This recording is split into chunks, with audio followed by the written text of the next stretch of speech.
आज हम लोग यहीं पे एकत्रित हुए हैं युग पुरुषोत्तम परम प्रेममय श्री श्री ठाकुर अनुकूल चंद्र जी के 137वां जन्म महोत्सव पालन करने के लिए। और आज हम लोग यहीं पे एकत्रित हुए हैं सत्संग विहार बेंगलुरु का 10वां सालगिरह पालन करने के लिए। एक आनंद का महोत्सव है। बेंगलुरु का विभिन्न प्रांत से, कर्नाटक का, दक्षिण भारत के विभिन्न प्रांत से, भारतवर्ष के विभिन्न प्रांत से आज भाइयों माओ एकत्रित हुए हैं इस पावन अवसर पर। परम प्रेममय श्री ठाकुर अनुकूल चंद्र जी को हम कहते हैं युग पुरुषोत्तम, जिन्होंने श्री ठाकुर जी को जीवन में ग्रहण किए हैं। उन्होंने उन लोगों को ठाकुर जी के बारे में थोड़ा बहुत ज्ञान तो है। जिन्होंने ठाकुर जी को जीवन में ग्रहण नहीं किए हैं उनके लिए मैं बताना चाहूंगा श्री श्री ठाकुर का आविर्भाव आज से 137 साल पहले आज का बांग्लादेश, उस जमाने का ईस्ट बंगाल, वहां पे श्री श्री ठाकुर जी का जन्म हुआ था। श्री श्री ठाकुर जी का जब आविर्भाव हुआ एक साधारण परिवार में उनका आविर्भाव हुआ था। बचपन से श्री श्री ठाकुर जी का जो जीवन कितना गहरा है, जीवन कितना महान है, उसका परिचय लोगों को मिला था। श्री श्री ठाकुर जी का बचपन का घटना है। 7-8 साल की उम्र श्री श्री ठाकुर जी का होगा जब वो गांव में खेल रहे थे और थोड़ी देर के बाद एक सन्यासी वहां पे आए। श्री श्री ठाकुर जी के कोने पे ले गए, एक कुर्सी के ऊपर बिठा के फूल चंदन देके छोटा सा बालक 7-8 साल का उम्र होगा उनका पूजा करने लगे।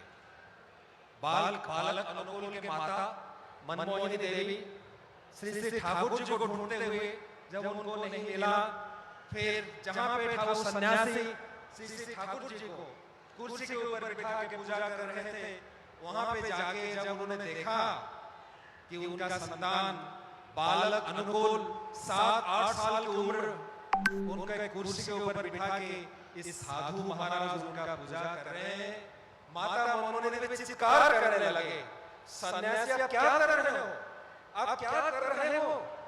आप एक सन्यासी हो, आप एक साधु हो, मेरा एक छोटा सा नन्हे सा बालक उसको आप पूजा कर रहे हो, क्यों? आप क्यों इस मेरा बेटा का सर्वनाश करने पे तुले हुए? साधु जी ने विनम्र भाव से उत्तर दिए, माते आज मैं आपका बेटा का पूजा कर रहा हूं, आप मुझे बाधा दे रहे हो। अदूर भविष्य में कुछ सालों के बाद इस विश्व में जब हजारों लोग, करोड़ों लोग आपके बेटा को नारायण के रूप में, पुरुषोत्तम के रूप में, जीवन का आधार के रूप में पूजा करेंगे, कितने लोगों को आप उस दिन बाधा दोगे? माता मनमोहिनी देवी, माता मनमोहिनी देवी को बात शायद उस दिन समझ नहीं आया था कि सन्यासी क्या बोल रहे हैं। आज जब हम देख रहे हैं भारतवर्ष नहीं समग्र विश्व में श्री श्री ठाकुर अनुकूल चंद्र जी के करोड़ों भक्त, डिवोटीज, एडमायरर्स विश्व भर भरे हुए हैं। भारतवर्ष के कोने में विश्व भर हर जगह पे श्री श्री ठाकुर जी का उत्सव मनाया जाता है। हजारों करोड़ों लोग श्री ठाकुर जी को स्वीकार किए हैं अपना जीवन का गुरु, जीवन का परम आराध्य के रूप में। बेंगलुरु में 10 साल पहले सत्संग मंदिर का उद्घाटन हुआ, लेकिन 10 साल पहले बेंगलुरु में सत्संग आंदोलन का शुरुआत नहीं हुआ है। 90s में सत्संग आंदोलन का शुरुआत हुआ था। यहीं पे जो हम लोगों का पीनिया इंडस्ट्रियल एरिया है, वहाँ पे कुछ मजदूर लोग पहले श्री श्री ठाकुर जी को एस्टैब्लिश किए थे। मुस्लिम में कुछ लोग थे, 120-25-50 लोग वहां पे थे। और धीरे धीरे हम लोग उससे इस मूवमेंट से जुड़ने लगे। जब उस जमाने में सत्संग का कार्यक्रम हो रहा था, हम लोग सोच रहे थे बैंगलोर में क्या कभी सत्संग का मंदिर बन पाएगा? कहाँ बन पाएगा? बैंगलोर में जमीन का भाव इतना है, ये जमीन कौन खरीद सकता है? हमारे लिए हमारे पास पैसा भी कहाँ है? हम लोग सोच रहे थे होगा कैसे? एक बात याद आ रहा है, अमेरिका से कुछ भाई आ रहे थे, हमारे जो आचार्य थे देवघर, उनके दर्शन के लिए। उनके जब दर्शन उन्होंने किए और गुरु भाई लोग आचार्य से कहा, दादा अमेरिका में बहुत कम गुरु भाई हैं, इतने कम गुरु भाई हैं, वो वेस्टर्न कल्चर है, हमारा जो ईस्टर्न फिलॉसफी सुनने के लिए तैयार भी नहीं है। हम लोग नहीं लगता ठाकुर जी के प्रचार हम इधर कर सकते। ठाकुर जी को सुनेगा कौन? उनको गुरु के रूप में स्वीकार करेगा कौन? कोई नहीं करेगा। उनको तो मांस मछली शराब दारू सब चाहिए, और ठाकुर जी का बात कौन सुनेगा? आचार्य देव ने कहा, एक कहानी कहा। आचार्य देव ने कहा, एक साधु जी थे, उनका एक ही शिष्य था और दूसरा कोई शिष्य नहीं था। वो बेचारा एक शिष्य था, एक कोशिश कर रहा था कि और किसी को शिष्य बना सके। वो कोशिश करता रहा, कोई भी शिष्य नहीं बना। 5 साल बीत गया, 10 साल बीत गया, 50 साल बीत गया। वो एक आदमी को कन्विंस कर पाया अपना गुरु का शिष्यत्व ग्रहण करने के लिए। 50 साल लगा। आचार्य देव की कहानी वही अमेरिका से आगे गुरु भाइयों से कह रहे हैं। 50 साल के बाद ये गुरु का दूसरा शिष्य बना, और अगला शिष्य बना उसके 5 साल के बाद, और चौथा शिष्य बना उसके 5 महीने के बाद। उसके बाद कितने शिष्य बने उसका कोई काउंट नहीं। आचार्य देव और एक कहानी कहा। आचार्य देव ने कहा, एक बंदा था जो पहाड़ के नीचे रहता था, और उसका जो ससुराल था पहाड़ के उस तरफ था, और उसको जाने के लिए पहाड़ पर चढ़ के जाना होता था। 2.5 दिन लगता था चढ़ के जाने के लिए, 2.5 दिन लगता था वापस आने के लिए। अगर कभी ससुराल उसको जाना होता था, उसको 5 दिन लगता था ससुराल जाने के लिए। ओ बंदा बेचारा पागल हो गया, बोला ससुराल जाने के लिए 5 दिन लगता है, ये क्या है? इस पहाड़ के बीच में अगर मैं टनल बना दूं तो जब मर्जी आ सकता हूं। तो क्या किया? खुदाई करना शुरू किया। खुदाई करता गया। 12 साल लग गया पहाड़ में खुदाई करने के लिए। 12 साल लग गया। 12 साल के बाद उसको जब मर्जी ससुराल जाने के लिए अगर जाना है तो तैयार होके निकल पड़ा। ससुराल पहुंच गया 10 मिनट में, फिर वापस आना चाहा तो वापस आ गया 10 मिनट। ये सत्संग का मूवमेंट 90s में शुरुआत हुआ था बैंगलोर में सत्संग का कार्यक्रम। 20-25 साल लग गए इस हद तक पहुंचने के लिए। आज बैंगलोर में करीब 30,000 डिवोटीज परम ब्रह्म में शिष्य आ चुके हैं। कर्नाटक में 50,000 गुरु भाई हैं। भारत वर्ष में विश्व भर में 10 करोड़ से ज्यादा गुरु भाई सत्संगी आज के दिन हैं।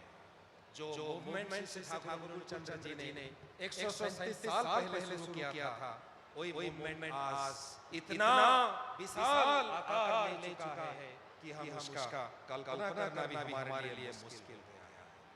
श्री ठाकुर गुरुचंद्र जी को सब कोई स्वीकार करते हैं पुरुषोत्तम के बारे में। पुरुषोत्तम का भाव स्वीकार करते हैं। पुरुषोत्तम कहते हैं जितने सारे पुरुष हैं सबसे श्रेष्ठ पुरुष। पुरुषों के बीच जो श्रेष्ठ हैं, उत्तम है वो पुरुषोत्तम। हम जीवन में जो सब कुछ चाहते हैं, सब कुछ अच्छा चाहते हैं, अव्वल नंबर रखना चाहते हैं।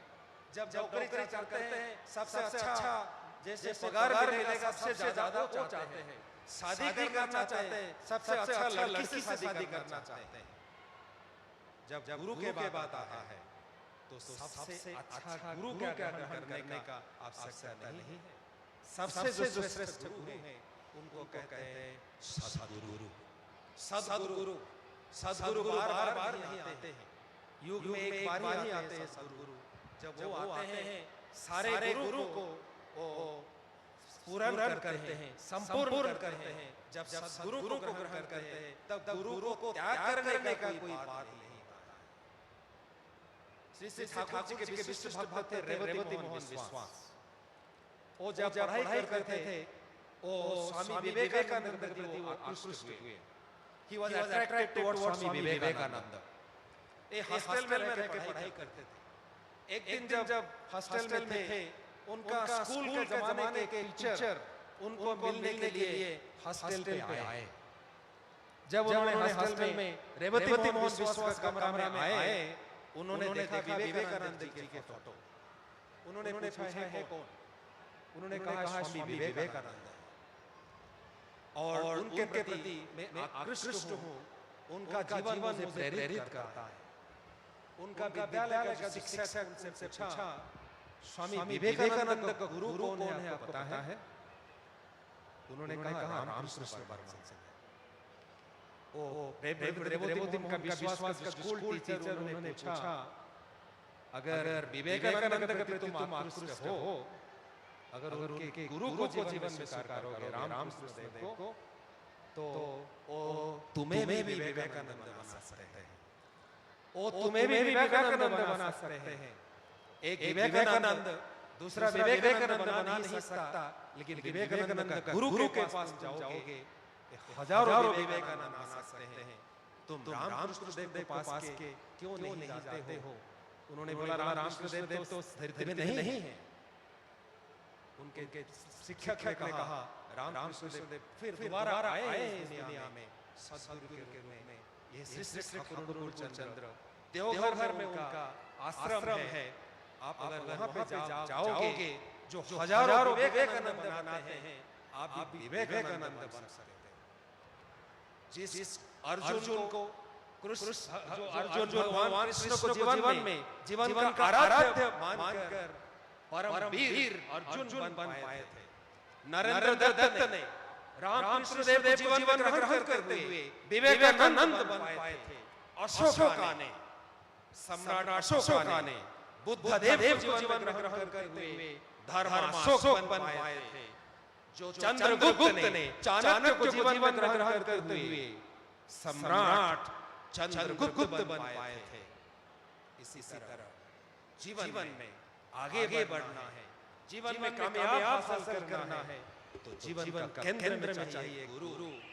जैसे अर्जुन के लिए भगवान कृष्ण थे, जैसे हनुमान के लिए रामचंद्र थे, जैसे चंद्रगुप्त के लिए चाणक्य थे, जैसे हमारे विवेकानंद के लिए रामकृष्ण देव थे। लब हम इस दुनिया में जब कुछ लोग जीवन का आकलन करते हैं, हिटलर जो थे वीर थे, उनका जीवन में गुरु नहीं थे। राणा प्रताप इतने बड़ा योद्धा थे, वीर थे, जीवन में आदर्श नहीं थे। उनका जीवन का क्या हुआ, हिटलर का जीवन का क्या हुआ, हम लोगों को पता है। तो जीवन में चाहिए गुरु। कोई सवाल कर सकता है? मैं तो सीधा ईश्वर को पूजा कर सकता हूँ। ये मध्यस्थी इंटरमीडिएट मेरे जीवन में क्यों चाहिए? मेरा गुरु तो है, मेरा जीवन फिर और एक गुरु क्यों चाहिए? मेरा ईश्वर तो आसमान में है, उनका पूजा तो मैं कर सकता हूँ। श्री श्री ठाकुर जी कहते हैं बिना गुरु का भगवान संभव नहीं है। जॉर्ज बर्नार्ड के बाद उद्धार करके श्री ठाकुर जी कहते हैं beware of the man whose God lives in the skies। जिसका भगवान आसमान में रहते हैं, जिसका भगवान मंदिर में रहते हैं, इस मनुष्य के प्रति सावधान रहो, क्योंकि उसका जीवन का कोई आधार नहीं। मेरा जो अपना घर है वो उड़ीसा में। उड़ीसा में हम लोग मानते हैं जगन्नाथ महाप्रभु। हम लोग बोलते हैं जगन्नाथ महाप्रभु महाप्रभु है, उनका पूजा करते हैं। हम लोग जगन्नाथ महाप्रभु के मंदिर में जाते हैं, पूजा करते हैं। मैं पूछता हूँ, हम लोग क्या सचमुच जगन्नाथ महाप्रभु का पूजा करते हैं? अंतर से अपना चलन से, चरित्र से जगन्नाथ महाप्रभु के मंदिर में मांस मछली प्याज लहसुन प्रवेश नहीं होता है। उड़ीसा के घर घर में लोग मांस मछली और प्याज लहसुन खाते हैं। जगन्नाथ की पूजा करता हूँ, जगन्नाथ को प्रभु मानता हूँ, जगन्नाथ के मंदिर में जो नहीं होता है मेरा घर में होता है। इस पूजा का क्या अर्थ है? क्योंकि जगन्नाथ मंदिर में है, मूर्ति में है, उनको मैं चीट कर सकता, फांकीबाजी हो सकता है, उनको प्रणाम करके मेरा इम्तिहान में अच्छा मार्क रहे वो प्रणाम करके प्रार्थना करके आ सकता हूँ। लेकिन मेरा चलन, मेरा चरित्र में, मेरा जीवन में जगन्नाथ प्रस्फुटित नहीं हुए, प्रतिफलित नहीं हुए, जगन्नाथ का आदर्श मेरा जीवन में प्रतिफलित नहीं हुआ, तो जगन्नाथ का पूजा करके फायदा क्या? इसीलिए जीवन में चाहिए जीवंत गुरु, जीवंत गुरु, लिविंग आइडियल, जिनके साथ हम बात कर सकते हैं, अपना सवाल पूछ सकते हैं, जिनका जो हमारा सवाल के उत्तर दे सकते हैं, जिनको हम स्पर्श कर सकते हैं, जिनके साथ बातचीत हो सकता है, जो भगवान सिर्फ मंदिर में नहीं है, जो भगवान सिर्फ आसमान में नहीं है, जो भगवान जीवन है हमारा जीवन में, जिनको हम कहते हैं जीवन आदर्श, वही है सद्गुरु। जो मंदिर में जो पत्थर के अंदर जो भगवान है, अगर कोई चोर मंदिर में जाके कहेगा ईश्वर मैं यहाँ चोरी करने के लिए जाऊंगा, मंदिर का भगवान कभी नहीं बोलेंगे बेटा चोरी करना अच्छी बात नहीं है, मत जा। वो मंदिर का भगवान कभी नहीं बोलेंगे। लेकिन जीवन में जो गुरु है, मनुष्य रूपी जो गुरु, जो मनुष्य के शरीर में जो भगवत्ता है, वो लेकिन बता सकते हैं बेटा चोरी करना अच्छी बात नहीं है, चोरी मत करो। और इस भगवान से अगर मेरा प्रेम है, मेरा अनुराग है, मेरा अंदर उनके प्रति श्रद्धा है, उनको खुश करने के लिए वो कुछ भी करने के लिए तैयार होगा। जैसे जो हनुमान के जीवन में हुआ था, जो विवेकानंद का जीवन में हुआ था, जो अर्जुन का जीवन में हुआ था, जो चंद्रगुप्त का जीवन में हुआ था, जो शिवाजी के जीवन में हुआ था, रामदास को खुश करने के लिए कुछ भी करने के लिए तैयार थे। इसीलिए जीवन में चाहिए जीवंत गुरु। इस जीवंत गुरु को पहचानेंगे कैसे? मेरा एक दोस्त मुझे एक दिन कहा, देखो महापात्रा जी आप जो बोल रहे हैं सही बोल रहे हो, लेकिन इस दुनिया में इतना नकली गुरु है, नकली कौन और असली कौन पहचानना मुश्किल है। मैं तो सोचा है कि गुरु स्वीकार नहीं करूंगा, क्या पता नकली गुरु में के चाल में फंस जाऊं। मैंने कहा भाई देखो असली नोट होता है, नकली नोट होता है। नकली नोट देखने में असली नोट जैसे होता है, इसका मतलब क्या है? अगर नकली नोट हो सकता है, इसका मतलब है असली नोट कुछ है, जिसका नकल नकली नोट ने किया है। वो जो अनस्क्रूपुलस एलिमेंट सोसाइटी में है, असली नोट को नकल करते हैं। नकली गुरु अगर कोई है, इसका मतलब असली गुरु कोई है, जिसका नकल कोई नकली गुरु कर रहे हैं। तो चिंता करने की कोई बात नहीं है। अगर नकली गुरु दुनिया में है तो असली गुरु तो है ही, और इसको ढूंढ निकाला तुम्हारा काम है। प्राण में, अंतर में आकुति होगा, अर्ज होगा, प्राण में वही अंतर में इस आर्तनाद होगा कि मुझे गुरु चाहिए, तो गुरु मिलेंगे। परम ब्रह्म श्री ठाकुर अनुकूल चंद्र जी इस धरती पे आविर्भाव हुए हैं गुरु के रूप में, मनुष्य के जीवन को सार्थक करने के लिए। श्री ठाकुर अनुकूल चंद्र जी कहते हैं, every human being is a living universe. Every human being is a living universe. एक यूनिवर्स के अंदर जितना ताकत है, एक आदमी के अंदर उतना ताकत है, लेकिन मनुष्य को ये मालूम नहीं है कि असंभव संभावना लेके मनुष्य दुनिया में आया है। ये मालूम नहीं है मनुष्य को। इसको पहचान देने के लिए गुरु का आवश्यकता है, जो दिखा सकते हैं, बता सकते हैं तुम्हारे अंदर क्या वैशिष्ट्य। श्री ठाकुर जी का आश्रम में एक नौजवान रहता था। ये जो नौजवान था, ये सबके साथ झगड़ा करता था, गाली गलौज देता था सबको। आश्रम के सारे लोग इसके अगेंस्ट कंप्लेन करते थे ठाकुर जी के पास, बोलते थे ठाकुर जी उसको आश्रम से निकाल दो, ये हर किसी के साथ झगड़ा करता है, फाइट करता है, नालिश उन लोगों ने की है ठाकुर जी के पास। लेकिन इस नौजवान के खासियत क्या था, वो हर रोज नया नया शब्द उद्भावन करके गाली देता था, हर रोज कोई नया शब्द उद्भावन करता था। उसको गाली के अंदर एक इनोवेशन था, शब्द का जो संभार उसका गाली के अंदर था वो बहुत ही आश्चर्यजनक था। श्री श्री ठाकुर जी वो जो इतने सारे लोग जो नालिश किए, कंप्लेन किए, ठाकुर जी उसको एक दिन बुलाए। ठाकुर जी ने कहा, तू बहुत सारे लोग तेरे अगेंस्ट कंप्लेन कर रहे हैं, तू लोगों को क्यों गाली गलौज देता है? उन्होंने कहा, लोग तो ऐसे हैं, लोग सारे लोग बदमाश हैं, तो गाली गलौज नहीं होगा तो करूंगा क्या? ठाकुर जी बोले, कोई बात नहीं है, लेकिन मुझे तो एक बात लगता है कि तू एक राइटर बन सकता है, एक साहित्यिक बन सकता है। वो नौजवान कहा, ठाकुर जी साहित्यिक और मैं और क्या बोल रहे हैं ठाकुर? ठाकुर जी ने कहा, तू बन सकता है। जो बंदा हर रोज नया नया शब्द उद्भावन करके लोगों को गाली दे सकता है, वो कितना सुंदर साहित्य का सृजन कर सकता है, उसमें क्या कोई संदेह है? कोशिश करेगा बेटा? बंदा ने कहा, हाँ ठाकुर कोशिश करूंगा। दूसरे दिन से बंदा लग पड़ा लिखने के लिए, लिखने लगा ठाकुर जी को खुश करने के लिए, और झगड़ा करने के लिए टाइम कहाँ है उसके पास। वो बंदा लिखते गया और एक दिन मशहूर साहित्यिक बना और एक विशिष्ट लेखक बन गया। वो आदमी यही होते हैं पुरुषोत्तम, जो साधारण मनुष्य के अंदर जो असाधारण प्रतिभा होता है उसका उभर के बाहर निकाल के लेके आते हैं, इसलिए उनको कहते हैं पुरुषोत्तम। पुरुषोत्तम होते हैं the supreme well wisher of Mankind. वो मनुष्य समाज का, मनुष्य का मंगल चाहते हैं। अमेरिका से गुरु भाई श्री श्री ठाकुर जी के पास आए थे। श्री श्री ठाकुर जी के पास कुछ दिन उन्होंने बिताए। जब आश्रम से विदाई लेने का समय आया, ठाकुर जी से उन्होंने कहा, ठाकुर आपसे मैं प्रेम करता हूँ, मैं चाहता हूँ आपको कुछ दूं ठाकुर, आप जो चाहिए मुझसे मांग लीजिए। ठाकुर जी का मन जैसे उल्लसित हो गया, खुशी से जैसे ठाकुर जी मशगूल हो गए। उन्होंने ठाकुर जी कहा, अच्छा मैं जो मांगूंगा तू देगा? वो बंदा कहा, हाँ ठाकुर आप जो मांगेंगे मैं दूंगा।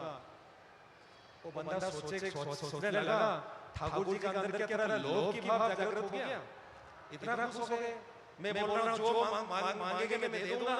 ठाकुर जी इतना खुश लग रहे हैं।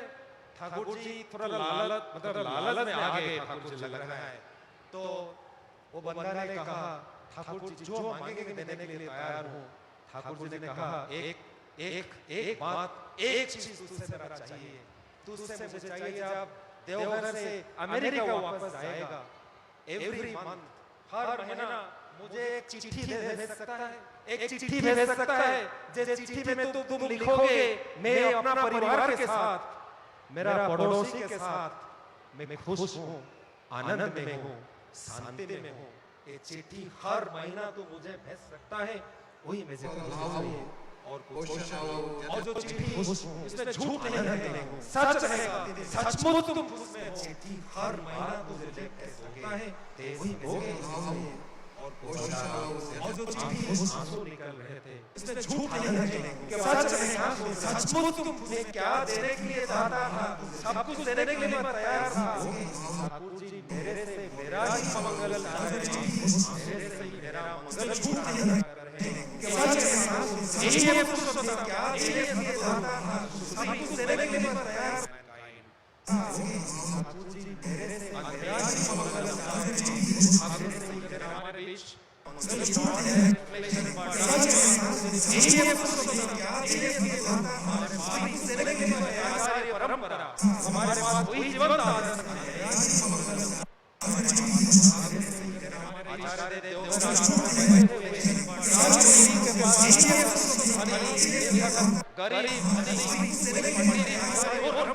हर कोई जाता है उनके पास, हर किसी का बात सुनते हैं, समस्या का समाधान देते हैं।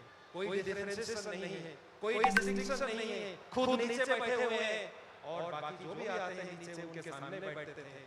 आधार की आदान प्रदान होता है, सवाल जवाब चलता रहता है, लोगों का समस्या का समाधान नित्य निरंतर देते रहते हैं। आइए आप लोग सभी का मंगल कामना करते हुए परम पिता के राधुल चरण प्रार्थना करता हूँ, जो लोग श्री ठाकुर जी को जीवन में ग्रहण किए हैं, श्री ठाकुर जी को पकड़ के कैसे उनका मार्गदर्शन से आगे बढ़ पाए, वही दिशा से हम लोग आगे चलते हैं। जिन लोगों का जीवन में गुरु ग्रहण करने का सौभाग्य नहीं हुआ है और इस मौका को अब खो दीजिए मत, समय सीमित है। परम पिता की आशीष का वाणी चल रहा है, जीवन में गुरु ग्रहण करके जीवन को धन्य करे। वंदे पुरुषोत्तमम। जय जय।